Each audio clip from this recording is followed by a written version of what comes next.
primeira epístola de João, escrita pelo apóstolo João, o último dos apóstolos, aquele que morreu por último entre os apóstolos. Ele escreve essa epístola e ele tem como alvo, como propósito, a confirmação dos irmãos cristãos acerca da sua salvação. O que acontece é que, chegando ao final do primeiro século, começaram a se infiltrar no meio das igrejas cristãs muitas falsas doutrinas, falsos mestres, e isso começou a levantar dúvidas no coração dos irmãos, uma vez que alguém vinha trazendo uma mensagem diferente, e eles então ficavam talvez inseguros em relação àquilo que já haviam escutado. E o apóstolo João escreve a epístola para dizer a esses irmãos: fiquem firmes, vocês já ouviram acerca de Cristo, vocês já ouviram a verdade do Evangelho, vocês foram salvos, vocês creram, então permaneçam firmes em Cristo, permaneçam firmes no Evangelho. E João então ele vai apresentar nessa epístola 3 provas do verdadeiro cristão, 3 provas de que alguém de fato teve um encontro com Cristo, teve a sua vida transformada pelo Evangelho. Nós apresentamos essas provas ao longo do livro. A primeira delas nós chamamos de prova moral. A primeira prova de que alguém é um discípulo de Jesus, segundo o ensino do apóstolo João, é a obediência à palavra de Deus. Costumo dizer que há um lugar específico para a obediência na fé cristã. Ainda que nós tenhamos 2 extremos de incompreensão acerca do papel da obediência. Primeiro, existem aqueles que entendem que obedecer a mandamentos é o que nos torna agora apto a estarmos em comunhão com Deus. Como se a nossa obediência, o nosso esforço em obedecer aos mandamentos de Deus, nos desse agora a oportunidade de desfrutar da sua comunhão. Só que a Bíblia diz que isso não é verdade. Nenhuma obediência praticada pelo homem caído seria suficiente para que ele tivesse comunhão com Deus novamente. A Bíblia diz que nós fomos encerrados na condição de pecado por causa da nossa rebelião com Deus, de tal maneira que nós estamos totalmente separados de Deus. E só um ato livre da graça de Deus poderia ligar o homem novamente a si. E Deus fez isso através de Jesus Cristo. Então o Evangelho é esse caminho que Deus possibilitou para que eu e você estivéssemos em Cristo. Então a obediência ela não precede a graça, ela não precede a fé. Isso nós chamamos de legalismo. É quando você coloca as regras, as leis, como um pré-requisito para a sua salvação. Tem muita gente carregando um fardo enorme, querendo obedecer para ser aceito por Deus. Eu quero te dizer com muita bênção, com muita graça nessa noite, que nós somos aceitos de maneira graciosa, não por aquilo que nós fazemos, mas porque Deus nos amou. Só que aí tem o segundo extremo. Aqueles que entendem a graça de tal maneira que julgam que não há mais espaço para obediência. O que importa é que nós somos salvos pela graça. E abraçam muitas vezes uma postura liberal demais, entendendo que não há espaço para obediência na fé cristã. E isso não é verdade. A obediência não precede a graça, mas ela acompanha a graça.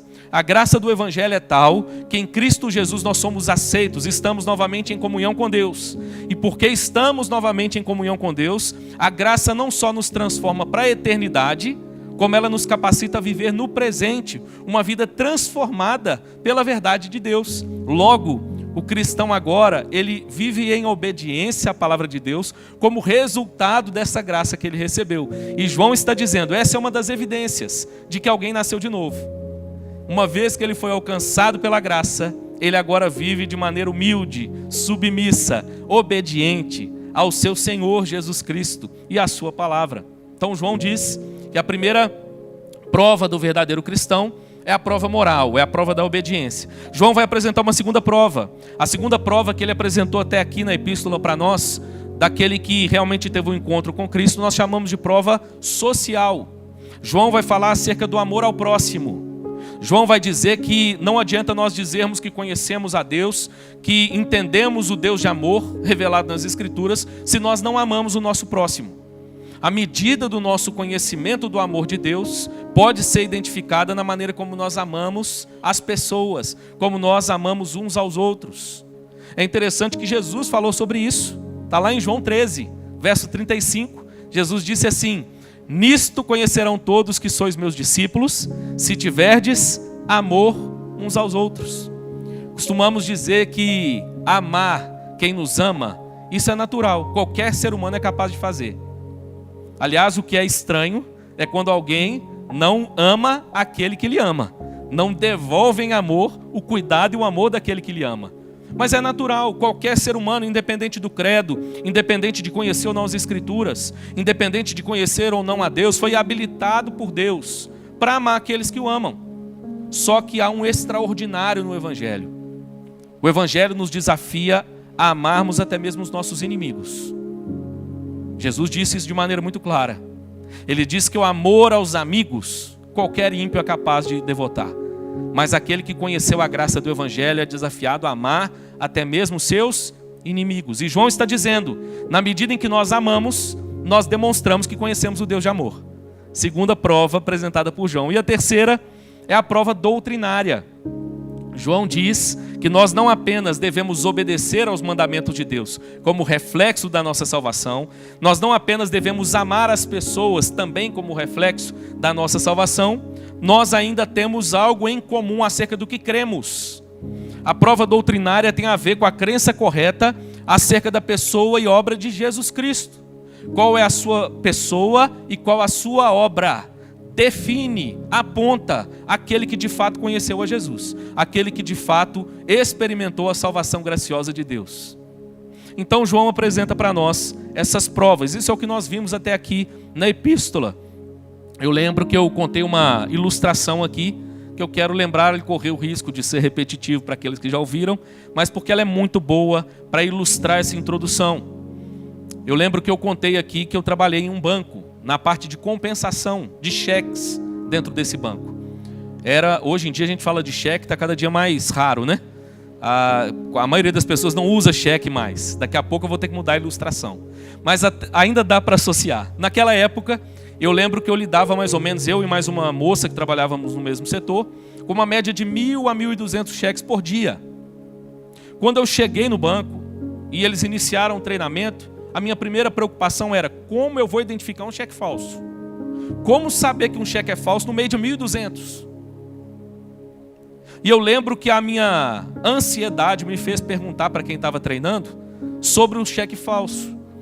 E a pessoa virou para mim e disse o seguinte: primeiro nós vamos mostrar para vocês os cheques verdadeiros. Porque na medida em que vocês conhecerem os cheques verdadeiros e lidarem com ele aqui no cotidiano a todo instante, vocês vão perceber com muita facilidade quando um cheque falso chegar na sua mão. Eu lembro de um cheque específico de um banco, bem famoso aí, que tinha uma tarja alaranjada na sua lateral. Aquela cor da tarja era inconfundível. Se a cor variasse, podia desconfiar que o cheque era falso. Esse cheque era cortado no meio dele de cima a baixo com estrelas. E na medida que você friccionava o dedo no papel e o papel aquecia, as estrelas desapareciam. Então, se o cheque fosse falso, quando você esfregasse o dedo, as estrelas iam continuar ali. E olha que interessante. E assim eu comecei a trabalhar, fui pegando experiência, até o dia que veio o primeiro contrato com esse cheque desse banco. E era uma fraude. Aquela época, 2008, 2009, era um valor de R$25 mil. Pensa o que isso representava hoje. Quando eu bati o olho, sem pôr a mão no cheque, eu olhei para ele e eu já sabia que ele era falso. É mais ou menos o que João está fazendo aqui. Ele fala sobre andar na luz, sobre andar na verdade. Ele vai mostrando como que o cristão, pela identificação com Deus, com a sua verdade, é facilmente percebido e identificado. Mas João certamente mostra que na medida em que nós temos contato com a verdade, nós percebemos também o erro. Na semana então em que eu ministrei a última parte aqui, digamos imediata ao texto, eu mostrei ali no verso 15 do capítulo 2 de 1 João, até o verso 17, eu mostrei, irmãos, o tipo de amor que a Bíblia fala que Deus detesta. Há um amor que Deus reprova. E esse amor é um amor ao mundo. Então perceba, ainda que a epístola venha trabalhando de maneira positiva, quando chega nesse bloco, João apresenta uma negativa, dizendo, olha, há um tipo de amor que Deus reprova. O amor ao mundo. O que é o amor ao mundo? De maneira resumida, o mundo aqui, dentre vários sentidos em que essa palavra pode possuir, significa todo um sistema, toda uma forma de viver e de pensar contrário a Deus e a sua palavra.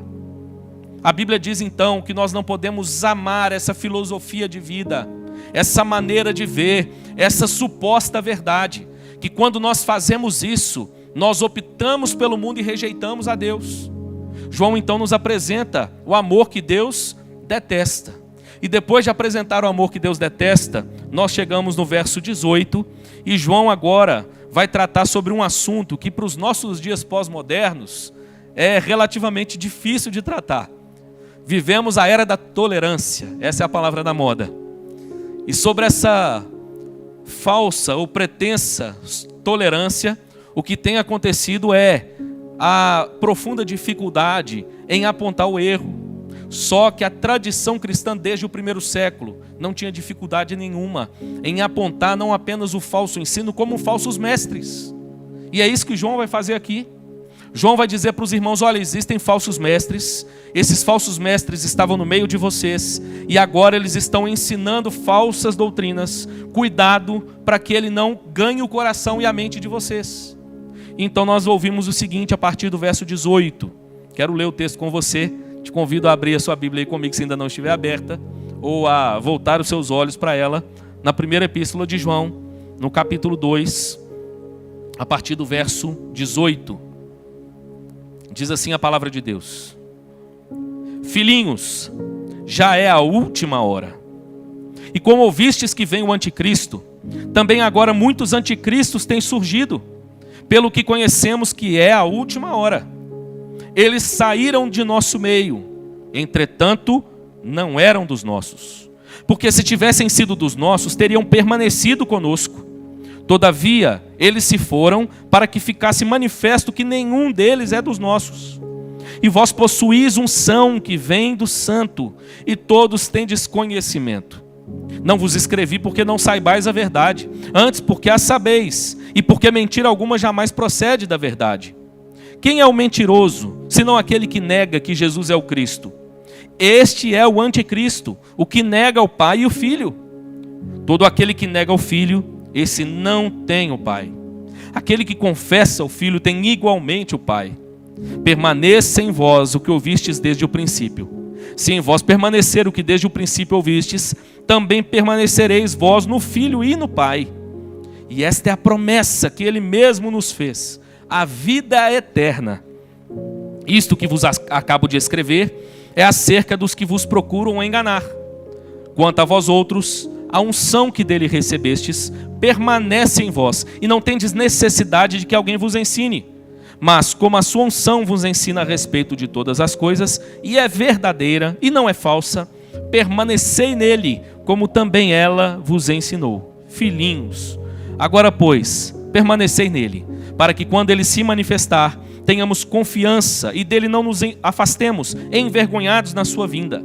Se sabeis que ele é justo, reconhecei também que todo aquele que pratica a justiça é nascido dele.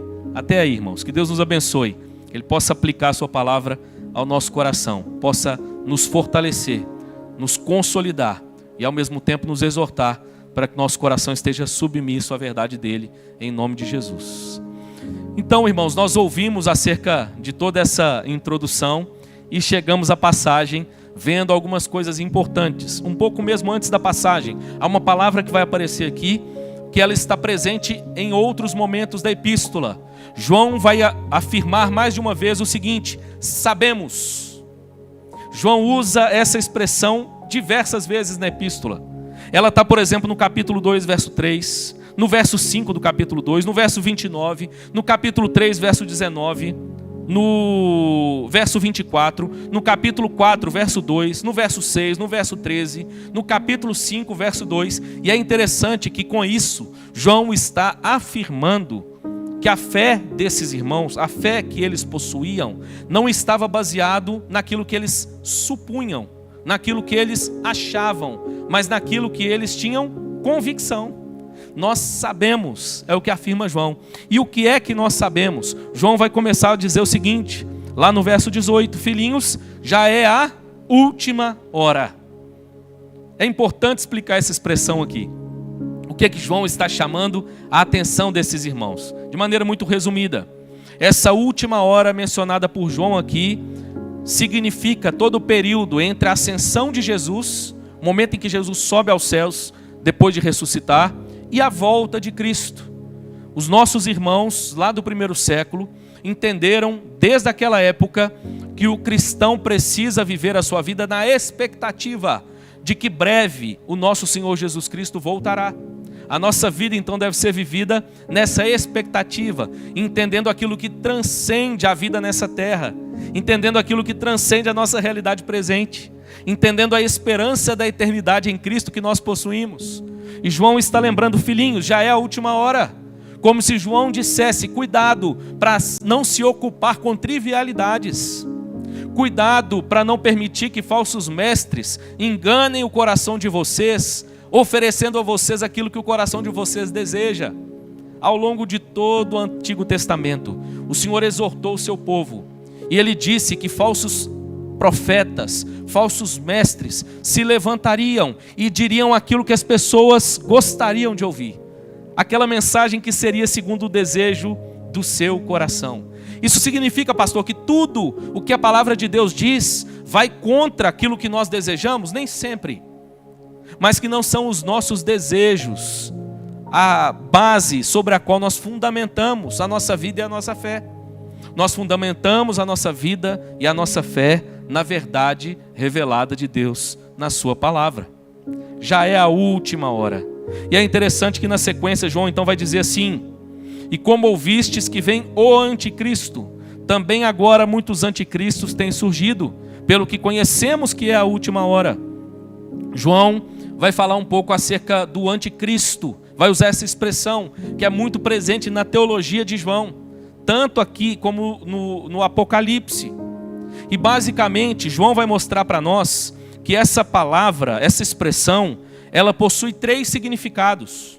Quando João usa a palavra anticristo, primeiro, João fala acerca de um espírito no mundo que nega e se opõe a Cristo. Então há esse mundo, essa cosmovisão mundana, há essa forma de viver que é baseada não na verdade revelada de Deus, mas numa cosmovisão do mundo, uma maneira de pensar que não é segundo a palavra de Deus, mas segundo o homem caído. E João está dizendo, esse é o espírito do anticristo. Esse espírito que atua nas instituições, que atua nos indivíduos e que se opõe frontalmente a Cristo. Perceba, meu irmão, como isso é uma realidade presente. Nós percebemos isso no cotidiano, às vezes no trabalho, às vezes dentro de uma escola, às vezes na família, como há uma oposição clara a Jesus Cristo. Estou lendo um livro, por exemplo, muito bom, de um autor que eu já conheci e respeitava muito, Norman Geisler. Escreveu, entre os livros que ele escreveu, o que eu estou lendo agora, se chama Não Tenho Fé Suficiente para Ser Ateu. E basicamente ele contrapõe a maneira como o mundo deixa a verdade das Escrituras, a verdade do Evangelho, como se ela não pudesse ser tratada de maneira pública como uma verdade. Eles chegam inclusive a dizer, não, toda verdade é relativa. Então se você como cristão defende uma verdade absoluta, isso está fora do espaço de debate público. Mas olha que interessante, é muito mais difícil crer que a verdade é relativa. E deixa eu te explicar por quê. Porque se a verdade for relativa, como tanto é apregoado hoje nas instituições por aí, essa frase, ela se propõe ser uma verdade absoluta. Logo, ela não é verdadeira, se há verdade relativa. E de repente, a gente como cristão vai sendo pressionado por esse tipo de pensamento e vai se tornando acuado, tímido, quando na verdade deveríamos de maneira sábia, amorosa, educada, defender a nossa fé onde nós estivermos. Há uma verdade e essa verdade foi revelada por Deus. É essa a verdade que os cristãos creem. A verdade inclusive tem nome. O nome da verdade é Jesus Cristo. João 14,6. Eu sou o caminho, a verdade e a vida, foi o que disse Jesus. Mas há um segundo sentido. Essa expressão anticristos, ela é usada por João aqui no plural, para se referir aos falsos mestres. Então, falsos mestres que ensinavam falsas doutrinas, falsos evangelhos, eram chamados de anticristos. Mas há um terceiro e último sentido. João vai falar acerca do anticristo, no singular, apontando para aquilo que a Bíblia trata em outras passagens, como 1 Tessalonicenses, o próprio livro de Apocalipse, aliás, todo o Novo Testamento, falando acerca do anticristo, aquele homem que se levantará num período histórico, se opondo a Deus, se opondo à sua igreja, se opondo de maneira frontal a Cristo e ao seu evangelho, arrebatará o coração de muitos e trará uma profunda perseguição àqueles que creem na verdade de Cristo. João então usa essa expressão nesses três sentidos. Hoje, no entanto, nós vamos nos voltar mais para a segunda afirmação de João. É onde ele dá mais destaque na passagem. João está tratando aqui dos falsos mestres. E o que eu preciso então, caminhando, para a gente desenvolver então essa mensagem, que você perceba que o prefixo anti, de anticristo, ele tem dois significados na língua grega. O primeiro quer dizer aquele que é contra Cristo, aquele que se opõe a Cristo. Mas o segundo é aquele que se coloca no lugar de Cristo, aquele que se põe como se estivesse pregando a verdade, quando na verdade ele está deturpando a verdade. E João escreve esse bloco, irmãos, para nos advertir acerca das características do falso mestre, para que nós estejamos habilitados a perceber o falso mestre, o falso ensino, e assim permanecermos firmes, como ele diz na parte final dessa epístola. O que eu quero te dizer, meu irmão? Que quando nós ouvimos essa mensagem em geral, é comum nós pensarmos em um falso mestre, em um anticristo, como se fosse alguém com uma roupa especial, uma fisionomia especial, que logo que nós batêssemos o olho, nós diríamos assim: esse é um falso profeta, esse é um falso mestre.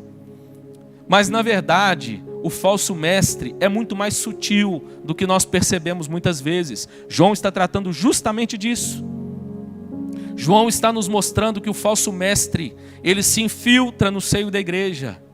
Ele está dizendo que o falso ensino muitas vezes não é percebido. Há uma maneira como algumas sutilezas vão ganhando pouco a pouco o nosso coração, as nossas vidas. Às vezes essas sutilezas chegam por um irmão supostamente até piedoso. Às vezes é aquela senhora simples que você devota ser tão fiel, mas que de repente nos seus lábios diz aquilo que não é verdade, aquilo que contraria frontalmente o evangelho de Cristo. Às vezes vem no jovem líder, dedicado, que você olha e diz assim: puxa, quanto talento! Mas a questão para nós, irmãos, é que a verdade do evangelho precisa ser sempre o nosso esteio, sempre a nossa âncora, sempre a nossa bússola, pela qual nós julgamos todas as coisas. É sobre isso que João está tratando. Deixa eu te dar um outro exemplo. Às vezes essa sutileza do falso ensino vai ganhando o nosso coração pouco a pouco, e nem nós percebemos.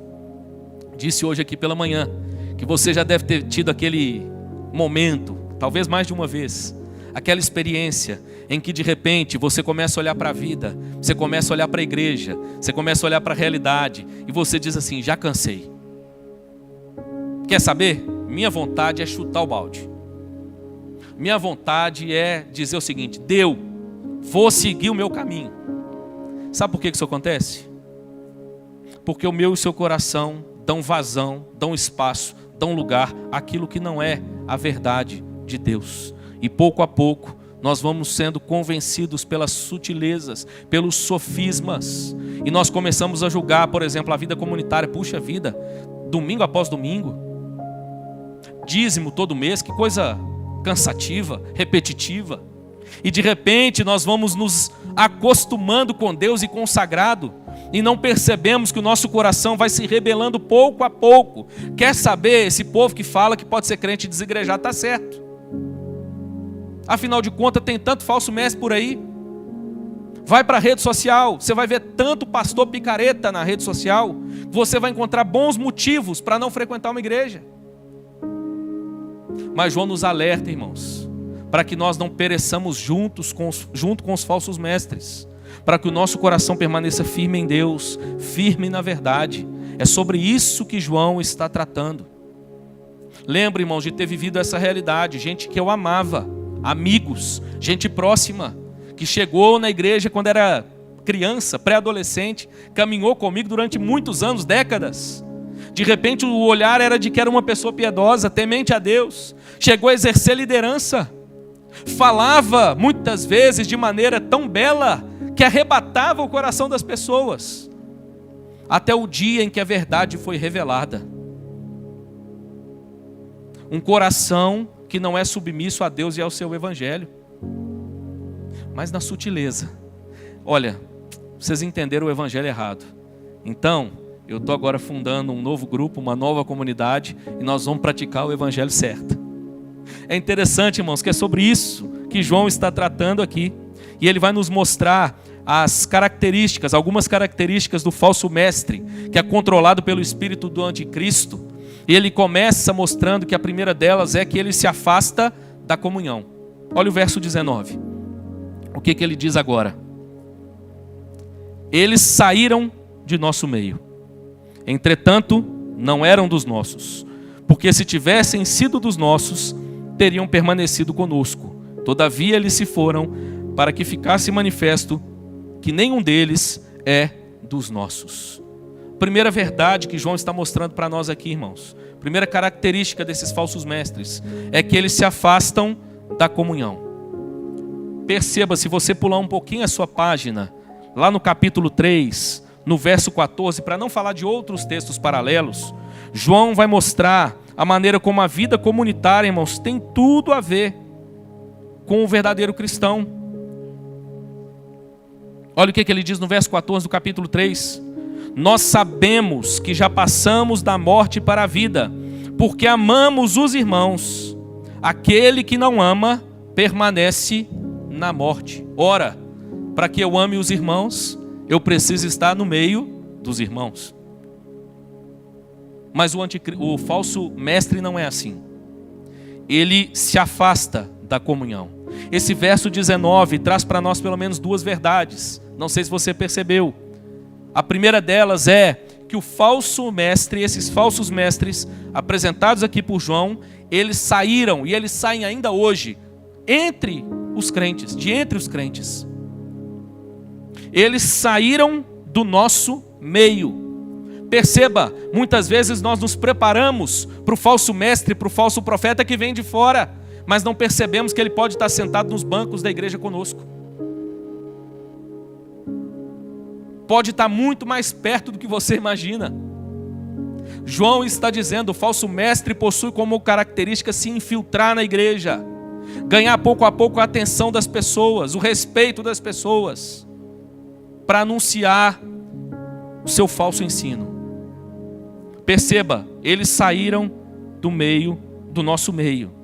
Mas em segundo lugar, João afirma ainda no verso 19, que eles não apenas saíram do nosso meio, mas que eles não eram dos nossos, porque se tivessem sido dos nossos, teriam permanecido conosco.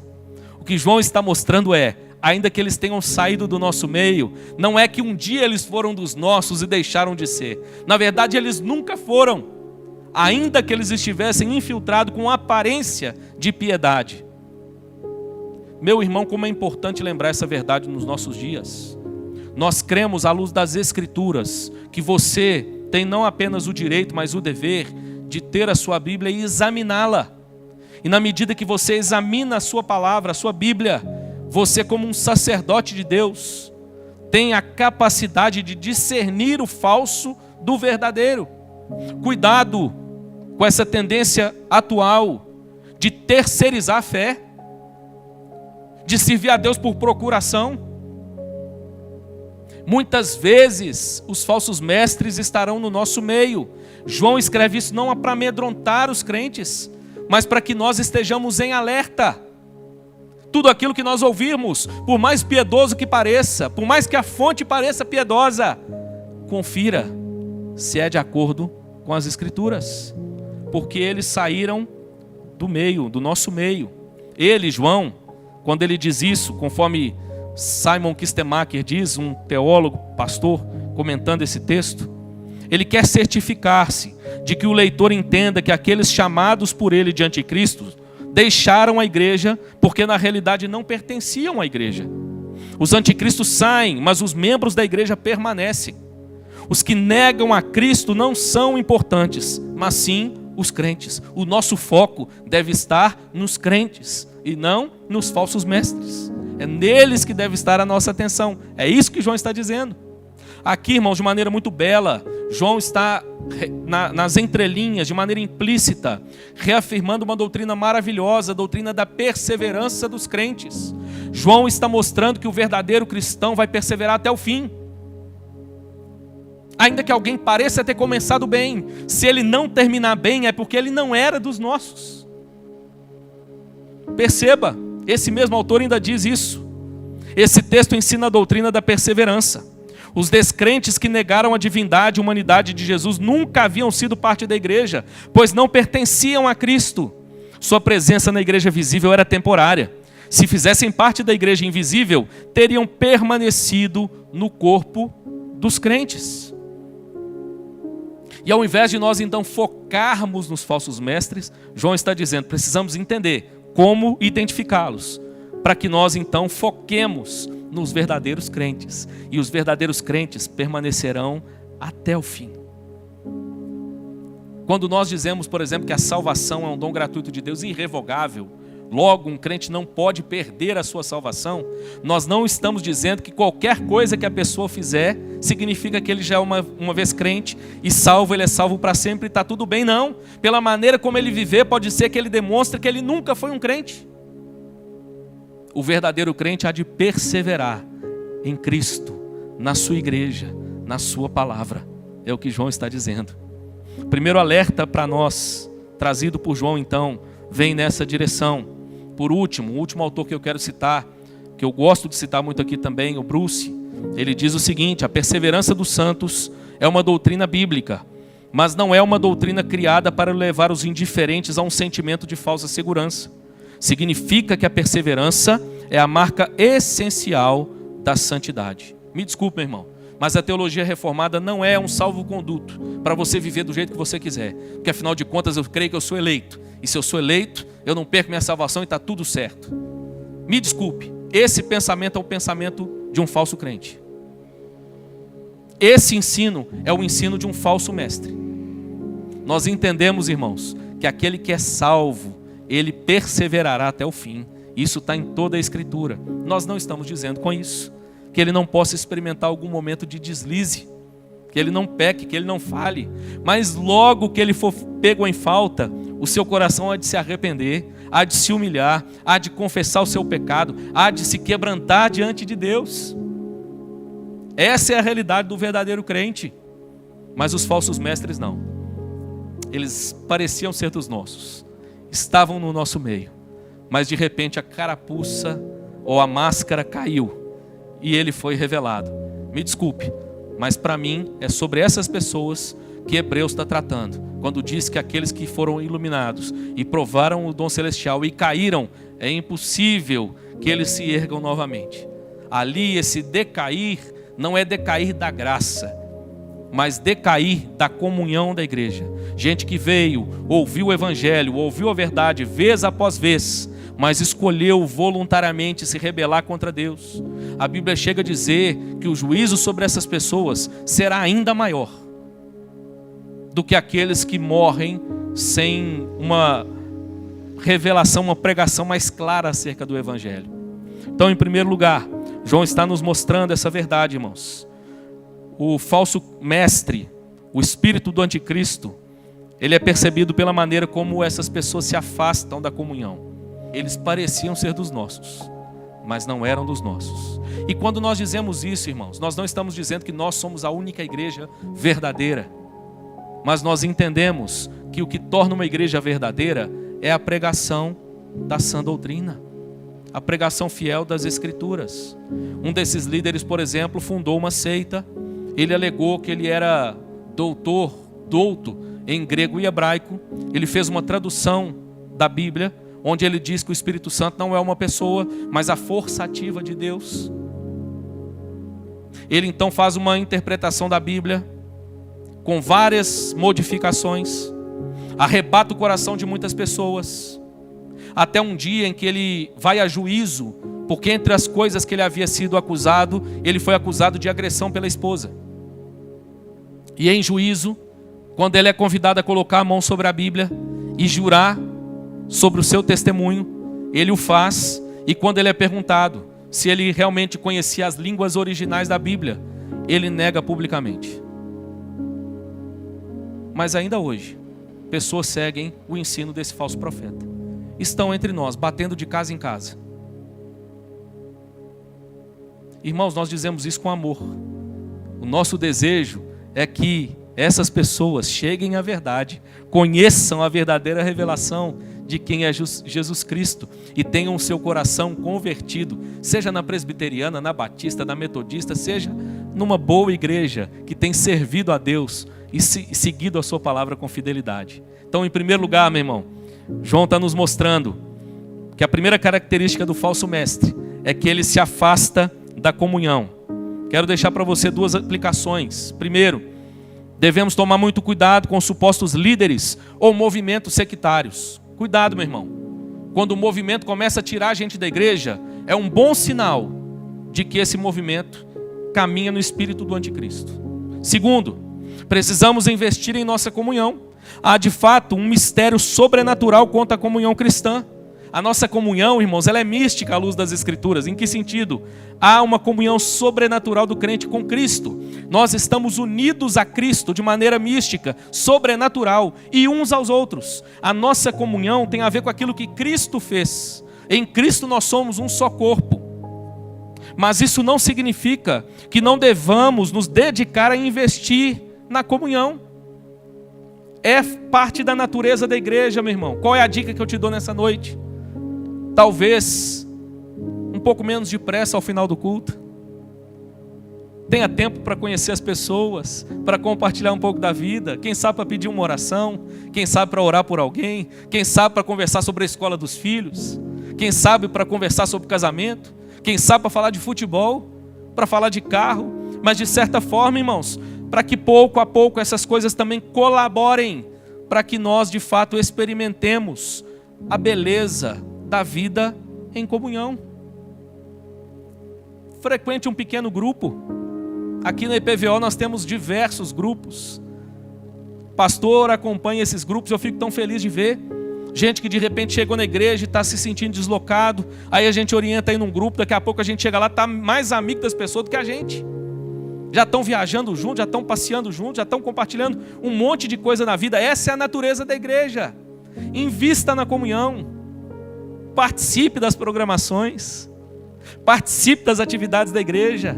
Quem se separa da comunhão, meu irmão, me desculpe, são os falsos mestres. O crente, ao contrário disso, ele tem prazer na vida comunitária. Segundo lugar, João vai mostrar para nós que esses falsos mestres também possuem como característica o fato de que eles negam a fé. Volte os seus olhos comigo para o verso 20.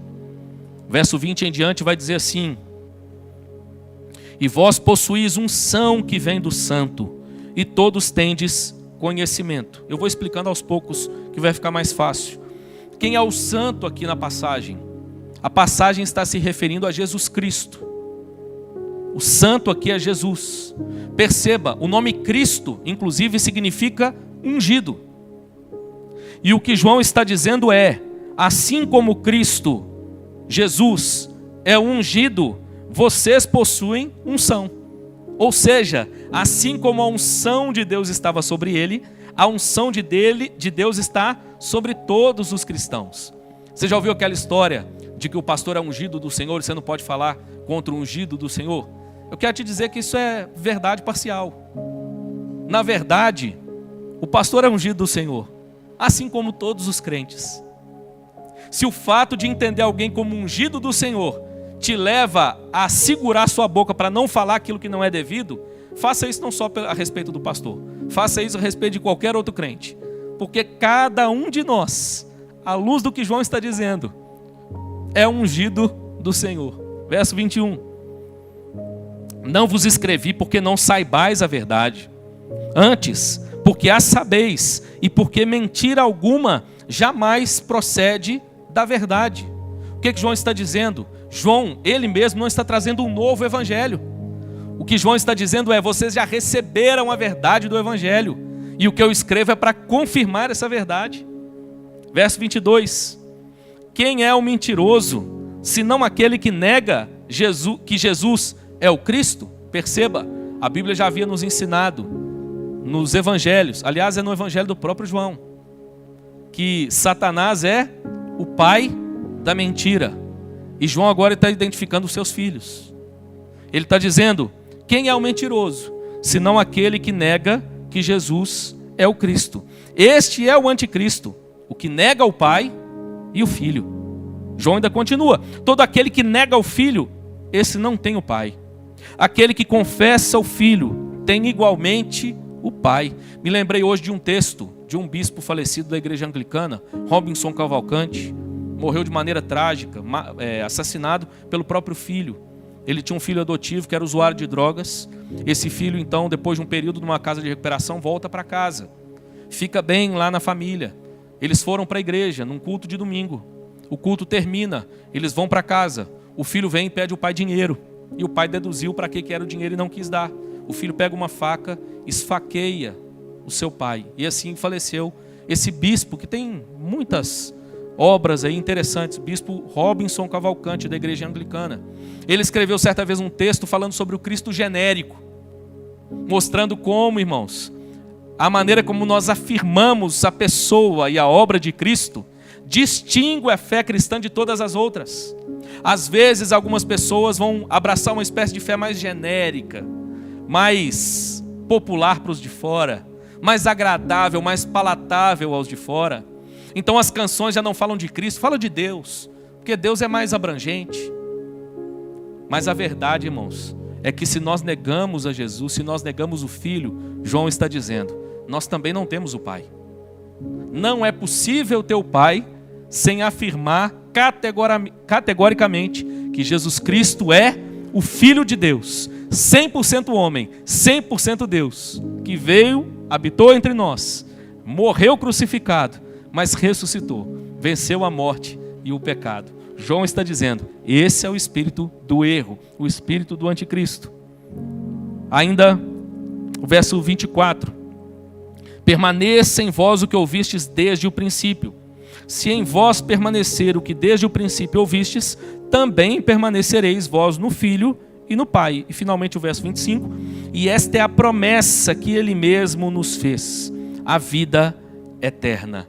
Então, em segundo lugar, João está nos convidando a perceber que o falso mestre possui como característica o fato de que ele nega a fé. Deixa eu te dar um exemplo de algo que aconteceu logo no contexto do apóstolo João, logo nas décadas seguintes. Por volta do ano 120, um homem chamado Basílides começou a dizer o seguinte, que a crucificação foi apenas de Jesus, não de Jesus Cristo. Que a crucificação foi apenas do homem e não do homem Deus. Ele chega a dizer o seguinte, lembra lá no Evangelho, quando Jesus na cruz do Calvário bradou o seguinte, Deus meu, por que me desamparastes? Segundo Basílides, esse era o homem Jesus, clamando porque ele tinha sido abandonado pelo Cristo. Pessoas seguiram esse tipo de ensino. E nós somos desafiados a, com muita firmeza, irmãos, declarar anátema, falso, não é a verdade. Os falsos mestres, eles vão negar a fé, ainda que demore um pouco, mas vai chegar um momento em que eles vão expor aquilo que eles realmente são.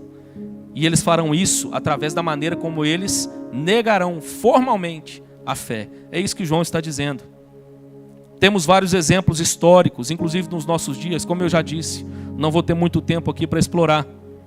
Mas o que João já estava lidando no seu período, ali por volta da década de 80, 90, já era o gnosticismo embrionário, que basicamente alegava que algumas pessoas tinham uma espécie de iluminação maior Essas pessoas eram mais espirituais. E essas pessoas mais espirituais eram as únicas que entendiam algumas coisas mais profundas da vida do Espírito. E que coisas mais profundas eram essas? Entre elas era o fato de que a vida material era ruim e a vida espiritual era boa. Logo, Jesus não poderia ter encarnado e se tornado homem, porque a matéria era má.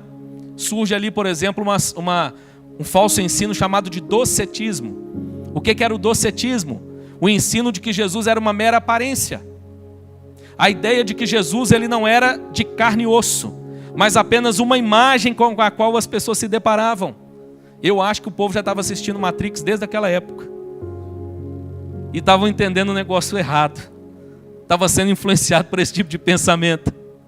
O nosso Senhor Jesus Cristo, segundo as Escrituras, Ele se despiu da sua glória. Ele veio, habitou entre nós. Ele nasceu menino, bebê, em uma manjedoura. Viveu uma vida humilde na Palestina, em Israel. Se tornou homem, sem pecado. Pregou o Evangelho, realizou diversos sinais, curas, milagres. Foi crucificado e ressuscitado. 100% homem, 100% Deus. Um grande mistério da divindade. Mas o falso mestre, ele nega a fé. Ele vai encontrar um subterfúgio, uma maneira sutil, um sofisma, para que ele apresente a sua suposta verdade mais iluminada. E a verdade mais iluminada nada mais é do que a negação acerca da verdade. Simon Kistemaker, comentando ainda essa passagem, ele diz o seguinte: que contraste! Os anticristos negam que Jesus é o Cristo, cujo nome em sua forma traduzida significa ungido. Mas os cristãos olham para o Cristo, pois dele receberam sua unção. Os cristãos não apenas levam o nome de Jesus Cristo, eles também compartilham de sua unção. Essa verdade é formulada claramente no Catecismo do século XVI. Ele está falando do Catecismo de Heidelberg, na sua pergunta 32. Para a pergunta, por que és chamado de cristão? Seu autor responde: porque pela fé sou membro de Cristo e compartilho de sua unção. Sou ungido para confessar seu nome, apresentar-me a Ele como sacrifício vivo de gratidão e lutar de livre consciência contra o pecado e o diabo nesta vida e depois reinar com Cristo sobre toda a criação por toda a eternidade. Afirmativa maravilhosa de que o cristão é identificado com Cristo na unção. Assim como ele é ungido, nós fomos ungidos em Cristo. É disso que João está tratando nesse pedaço que nós lemos. Uma aplicação. Em tempos de excessiva relativização pós-moderna, precisamos compreender a necessidade de identificarmos o mínimo comum e indispensável da confissão cristã, e assim distinguirmos os verdadeiros cristãos dos falsos, os verdadeiros mestres dos falsos, e dessa forma nos apartarmos de toda forma de engodo, de engano de Satanás. Me desculpe, meu irmão, tempos pós-modernos são tempos de tolerância, onde cada um crê no que quiser e está tudo bem, menos para o cristão genuíno. Nós cremos que há apenas uma verdade. A verdade é que aqueles que passaram por Cristo têm a promessa, como João diz, da vida eterna. Mas aqueles que não passaram por Cristo, infelizmente, o que a Bíblia diz é que o seu destino será no inferno de fogo. Me desculpe, meu irmão, ainda que essa expressão não caiba na idade pós-moderna, eu quero te dizer que ela não cabe na boca dos falsos profetas, mas na boca dos cristãos, ela continua e continuará sendo anunciada até o dia final. Terceiro e último lugar, João então está nos mostrando as características do falso mestre. Primeiro, ele mostra que ele se afasta da comunhão. Segundo, ele mostra que ele engana os fiéis. O propósito dele, desculpa, que ele engana os fiéis não, isso já estou falando no terceiro, que ele nega a fé. Ele então apresenta doutrinas que são estranhas à verdade do Evangelho. Mas em terceiro e último lugar, João está nos mostrando que a terceira e última característica dos falsos mestres, à luz dessa passagem, é que eles tentam enganar os fiéis. Leia comigo, por favor, a parte final do texto. Versos 26 a 29, a Bíblia diz assim: isto que vos acabo de escrever é acerca do que vos procuram enganar. Perceba, João foi muito claro. Qual é a intenção deles? Enganar os crentes.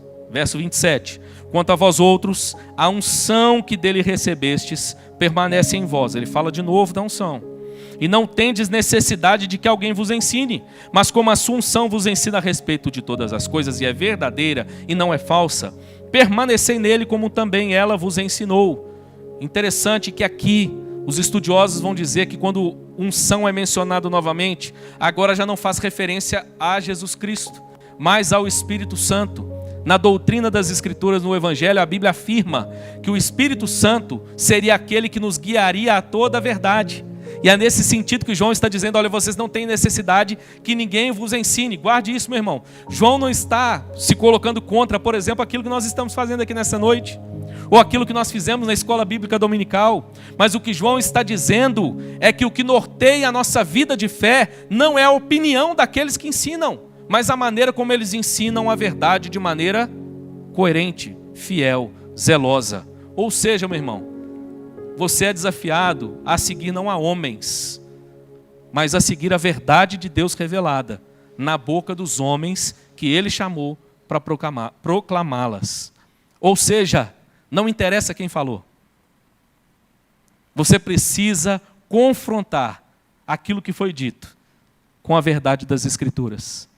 Se é fiel à verdade, louvado seja Deus.